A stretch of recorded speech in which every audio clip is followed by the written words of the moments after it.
Next gen அன்பர்கள் அனைவருக்கும் சரலட்சுமி முத்தியாவின் ஆத்மா வணக்கங்கள். இந்த பதிவு நம்ம மாதம் இந்த கோல்கிரீன் கோச்சார் நிலையை வைத்து மாத பலன்களை பார்த்துட்டு இருக்கோம். இது ஆவணி மாத பலன்கள். ஆடி போய் ஆவணி வந்தா எங்களுக்கு நல்ல காலம் பிறக்கும்னு நிறைய பேர் காத்துக்கிட்டு இருக்கீங்க. அது மட்டும் இல்லை, சுக்கரன் அதாவது இயங்கும் சக்தினே சொல்லலாம். சுக்கராச்சாரியாருக்கு மட்டும்தான் உயிர்ப்பிக்கும் மந்திரம் தெரியும் அப்படின்லாம். இறந்தவரை உயிர்ப்பிச்சிருவார். ஒருத்தர் இயங்கணும், சிறப்பாக செயல்படணும், சுக்கரன் சிறப்பாக இருக்கணும். அந்த சுக்கரன் இந்த மாதம் ஆட்சியாக போகிறார். அதனால 12 ராசிக்கும் என்ன மாதிரியான பலாபலங்கள் நடக்கவிருக்கு. அது மட்டும் இல்லை, சுக்கரனாலே வாசனை, இனிப்பு, வாசனை திரவியங்கள், நல்லா சொகுசா வாழ்றது, மலர்கள். அப்ப இந்த 12 ராசிக்காரர்களும் ஆண் பெண் இருவரும் என்ன மாதிரியான மலர்கள், ஆண்கள் உடன் வைத்துக்கலாம், பெண்கள் தலையில நம்ம மலரை எப்படி சூடுவது, நம்ம எப்படி ஒரு சிகை அலங்காரம் பண்ணுவது, இதனால் என்ன மாதிரியான அதிர்ஷ்டங்களை நம்ம வரவழைத்துக் கொள்ளலாம் என்பதை பதிவுல காணவிருக்கிறோம். பதிவுக்குள் போகலாம் வாங்க. கன்னி ராசி, கன்னி லக்னத்திற்கான பலன்களை காணவிருக்கும். ஆவணியில் கொஞ்சம் அமைதியா கடந்து வந்துடணும் கன்னி. ஏன்னா விரயங்கள் கூடும் மாதம் சொல்லியாச்சு. ஏன்னா விரையாதிபதி 12ல உழைப்பு அதிகமாக போட வேண்டிய மாதம். அலைச்சல் திருச்சல் இதெல்லாம் இருக்கும். Physically, mentally, financially, emotionally train ஆவீங்க. அப்போ இந்த மாதம் முதல்ல சம்பளம் வாங்கணும்னா ஒரு பகுதியை நம்ம சேரிட்டி தான தர்மத்திற்கு எடுத்து வச்சிட்டிங்கன்னா நம்மளுடைய செலவு நல்ல செலவாகிடும். அதே போல் நமக்கு லாபம் இல்லாத செலவுகள், சுப விரயங்களை ஏற்படுத்தி கொள்ளலாம். ஏற்கனவே குரு 11ல் இருக்காரு, குழந்தைய தரன்றாரு, திருமணத்தை தரன்றாரு, பிள்ளைகள் நலம் சார்ந்த விஷயங்கள் எல்லா சுபத்துக்கும் நான் கிரீன் டிக்கு போடுறேன் அப்படின்னு சொல்லியாச்சு. அதனால் அதற்கான முயற்சிகள், ஈடுபாடுகள் சிறப்பாக செய்யுங்க. ஆனால் ராசி அதிபதி 12க்கு போயிட்டாரு. எதுலேயுமே ஒரு தெளிவின்மை இருக்கும். குடும்ப உறுப்பினர்களை ஆலோசனை செய்து நீங்கள் முடிவுகளை எடுத்துக்கொள்ளலாம். முக்கியமான முடிவுகளை மாத பிற்பகுதியில் சுக்கரன் போய் ஆட்சி ஆயிடுவார். அப்போ இந்த காலகட்டம் மாத முற்பகுதியில் உங்களுக்கு ஒரு தெளிவில்லாத மனநிலை இருந்தாலும் பிற்பகுதியில் ரொம்ப சிறப்பாக இருக்கும். தொழில் செய்கிற இடங்களில் கொஞ்சம் கவனம், விழிப்புணர்வு தேவை. அதே போல புதிய பொறுப்புகள் வேலை செய்கிற இடத்துல கிடைக்கும். சக ஊழியரிடம் கவனம் தேவை. தேவையற்ற மனக்கசப்புகளை வேலை செய்கிற இடத்துல தவிர்த்துருங்க.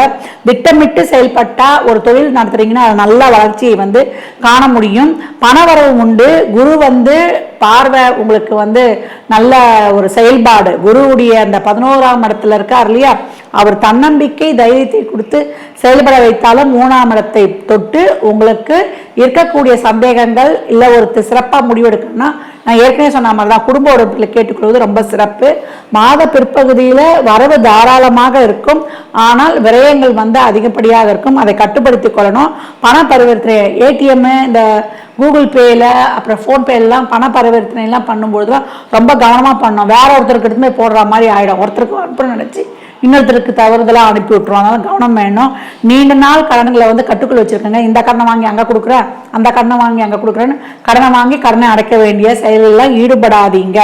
அதே போல் குடும்ப உறவுலாம் பார்த்தீங்கன்னா வாழ்க்கை துணை சப்போர்ட் கண்டிப்பாக கிடைக்கும். பிள்ளைகளுடைய பெருமை ஒரு சிலருக்கும் கிடைக்கும். அதே பிள்ளைகளுடைய முன்னேற்றம் உங்களுக்கு ரொம்ப சந்தோஷத்தை எடுத்து வைக்கணும்னு சொல்லலாம். குடும்பத்தில் அமைதி, மனநிறைவு மாத பிற்பகுதியில் இருக்குது. மாத முற்பகுதியில் சலசலப்பு, அப்புறம் ஒரு ஒரு அமைதியின்மை இதெல்லாம் காணப்பட்டாலும் குழம்பிய குட்டியாக இருந்தாலும் மாத பிற்பகுதியில் தெரிந்த நேரடியாய் ஏற்படும். பெண்களுக்கு வேலைபளு கூடும். இருந்தாலும் ஒரு நம்ம நினைச்ச காரியம் நடக்கும்போது ஒரு ஹாப்பி கிடைச்சிடும். அதே போல் வண்டி வாகனங்களில் கவனமாக போய்க்கணும். உடல் மனம் ரெண்டையும் பார்த்துக்கணும். மனம் சோர்வு அடைஞ்சிடும் இந்த அலைச்சல் திருச்சலால். அதனால் உடல் சோர்வு வந்துடும். அப்போ நம்ம எப்போவுமே நம்ம ஆக்டிவாக வச்சுக்கிறதுக்கு மெடிடேஷன், யோகா, தியானம், உங்களுக்கு இஷ்டப்பட்ட கடவுளை வேண்டிக் கொள்வது ரொம்ப சிறப்பாக இருக்கும். வயதானவர்களுக்கு ரொம்ப ஆரோக்கியத்தில் கவனம் இருக்கணும். இந்த கால் மரத்து போகிறது, பாத குத்தல், பாத எரிச்சல் ஒரு சிலருக்கு அதிகப்படியாக காணப்படக்கூடியதாக இருக்குது. கவனம். அதே போல் இந்த மாதம் நீங்கள் என்ன பூ, எப்போவுமே கன்னி ராசி லக்னக்காரர்கள் ஆர்டிஃபிஷியல் பூ, இந்த பிளாஸ்டிக்லாம் இப்போ இந்த மல்லிப்பூ மாதிரியே இருக்குது, ரோஜாப்பூ மாதிரியே இருக்குது, அந்த மாதிரிலாம் வைக்கக்கூடாது. வாசனை உள்ள மலர்களை சூடிக்கொள்வது உங்களுக்கு ரொம்ப சிறப்பாக தரும். நடுமத்தில் தான் ரோஜாலாம் வைக்கணும், சைட்லலாம் வைக்கக்கூடாது. சரிங்களா? நடுமத்தியில் வைக்கும்போது உங்களுக்கு அதிர்ஷ்டத்தை வரவேற்கும். ஆண்கள் உடன் வைத்து கொள்ளலாம். அதே போல் 5ஆம் தேதி பிறந்தவர்கள், 14ஆம் தேதி பிறந்தவர்கள், 23ஆம் தேதி பிறந்தவர்களும் இதனை பின்பற்றால் உங்கள் வாழ்க்கையிலும் உங்கள் முயற்சிகளில் வெற்றி உங்களுக்கு நல்ல அதிர்ஷ்டத்தை வரவைத்து தரும். கன்னி ராசி லக்னக்காரர்களுக்கு நல்வாழ்த்துக்களை தெரிவித்துக் கொள்கிறேன்.